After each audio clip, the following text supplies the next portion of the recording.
की प्रवक्ता हैं। साजन जी, आपको आसिम वकार के साफ साफ उठाए हुए सवाल का साफ साफ जवाब देना चाहिए। जी ब्रजेश जी, मैं वकार साहब का भी जवाब दूंगा और हमारे बड़े भाई हैं प्रदीप सिंह जी, कांग्रेस के प्रवक्ता हैं। मैं पहले प्रदीप सिंह जी के बारे में या कांग्रेस के बारे में या अपने गठबंधन के बारे में आपके कार्यक्रम के माध्यम से ये कह सकता हूं, आज भी जो बैठक हुई है बहुत सकारात्मक बैठक हुई है। कांग्रेस के पद से कहा गया है कि उनके कुछ बड़े नेता हैं जो लड़ना चाहते हैं, तो समाजवादी पार्टी ने माननीय राष्ट्रीय अध्यक्ष जी की तरफ से कह दिया गया कि अगर कोई ऐसा है तो उनको एडजस्ट किया जाएगा, उनका सम्मान रहेगा। और बाकी जो सर, सेकंड राउंड आते आते आपकी भाषा कुछ बदली हुई दिख रही है, बोल रहे हैं उसमें कोई हकीकत नहीं है। आपकी भाषा कुछ बदली हुई दिख रही है सेकंड राउंड में। नहीं, बदली हुई नहीं, क्योंकि मैं वो बता रहा हूं कि जो अभी हमारे और कांग्रेस के बीच बात हुई और बात होने के बाद जो निकला है, जो हमारे नेता ने तय किया है। अब आ जाइए आप वकार साहब पे, ये अब मैं इनको रोक नहीं पा रहा हूं, वरना अब ये सीधे पूछने लगेंगे आपसे। देखिए, वकार साहब बड़े भाई हैं हमारे और उनकी मजबूरी है कि जिस उत्तर प्रदेश के वो प्रभारी हैं, उस उत्तर प्रदेश में 95% से ज्यादा मुसलमान समाजवादी पार्टी के साथ खड़ा है, तो वो केवल अपनी बात कर रहे हैं अपनी पार्टी को बचाने के लिए। तो मुझे लगता है कि आपको कहने की जरूरत नहीं है। नहीं, मुसलमानों के लिए अगर एक राज्यसभा सीट मांग ली तो आप उनके वजूद पर सवाल उठाओगे? नहीं, वजूद पे नहीं, वजूद पे नहीं। हम वजूद पे अगर सवाल उठाते थे क्यों कहते कि ये बड़े भाई हैं, हम इनका बड़ा सम्मान करते हैं। आप करो 95 तो हम ही को मिलता है, अरे इनको भी मिलता है। 95% हमको मिलता है, बात वो खुद चुका है। तो हक मांग रहे हैं भाई 95 वालों के लिए, आंकड़े हैं, तो हक दो उनको आप। नहीं, अरे तो इनके कहने पे देंगे। हाँ, क्या पिछली बार राज्यसभा गए तो उसमें क्या मुसलमान नहीं थे? इनसे पूछिए, क्या पिछली बार एमएलसी ये कह रहे हैं कि ये बताओ इस बार हक दोगे कि नहीं दोगे?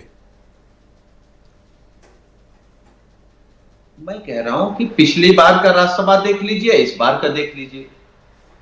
अगर ये अपना कोई बताना चाहे तो आप कार्यक्रम में बता दे, हम अपने नेता से अनुरोध कर लेंगे कि अच्छा, वो सीधे आपसे बात करना चाहते हैं, मैं खुद ही हट जा रहा हूं, सीधे पूछना चाहते हैं। बात करो आप। नहीं, देखिए, सबसे पहली बात तो नहीं सर, सीधे पूछना। देखिए, साजन साहब ने कहा, सुनील भाई ने कहा कि आसिम वकार यूपी के प्रभारी हैं। फिर भी मैं आपको बता दूं, मैं उत्तर प्रदेश का MIM का प्रभारी नहीं हूं, और अगर मैं प्रभारी होता तो नाक में नकेल डाल दी होती। किसके? मैं राजनीति करने आए हैं हम लोग, हम राजनीति कर रहे हैं। हमको अगर हम प्रभारी होते तो आप लोग को मालूम पड़ जाता हम प्रभारी हैं। मैं आपको 10 मिनट उत्तर प्रदेश में धूम होती। नहीं, आप मूल सवाल ये है, मैंने छोटा सा सवाल पूछा कि 5 करोड़ मुसलमान उत्तर प्रदेश में, 5 करोड़ मुसलमान है, 5 करोड़ में अगर हम एक राज्यसभा मांग रहे हैं आपसे मुसलमानों के लिए, तो आप उसमें भी हाँ ना करने में आपको इतनी तकलीफ? बोलिए सुनील भाई, सुनील जी बोलिए। आप कौन होते हैं मांगने वाले? क्या पिछली बार जब समाजवादी पार्टी ने राज्यसभा भेजा तो आपने मांगा था, या जब पिछले बार इस बार आप पार्टी ने एमएलसी बना के भेजा तो आपने इस बार समाजवादी? ये जवाब तो बड़ा करारा दिया सुनील साहब ने। सर, मैं बता दो रहा हूँ, बड़ा करारा जवाब दिया सर। आप बोलिए सर। पिछली बार भी हमारे परसेंटेज के हिसाब से, सुनील जी, मुसलमानों के परसेंटेज के हिसाब से पिछली बार भी हक नहीं दिया था, और इस बार भी आप 3 राज्यसभा देने जा रहे हैं, उसमें अगर आप नहीं देते हैं तो ये तो मुसलमान उत्तर प्रदेश में देख रहे हैं ना। आप यहाँ जो दिल चाहे बोलो वकार साहब, लेकिन हम सड़क पर उतर कर आपके खिलाफ मांगेंगे, बोलेंगे कि भाई आप क्यों राज्यसभा नहीं दे रहे? अच्छा, आप सुन लो, मुसलमान वोट क्यों दे रहे हैं? उनका जवाब सुन लो, बोलिए।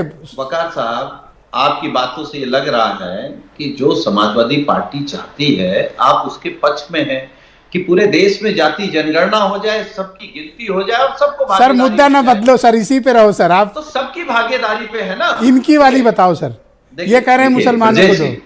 ब्रजेश जी, हम समाजवादी पार्टी के प्रवक्ता, हम समाजवादी पार्टी के कार्यकर्ता हैं। हम तो सभी जाति धर्म की बात करते हैं। हमारी प्राथमिकता में पीडीए है। हो गई तसल्ली? हमें तो पहले से पता था सर, हो गई तसल्ली। मुझे पहले से पता था, उत्तर प्रदेश की आवाम को ये सुनाना चाह रहा था, मैं उसने सुन लिया। सरकार में आएंगे तो सरकार की। ठीक है, मैं आनंद दुबे कोई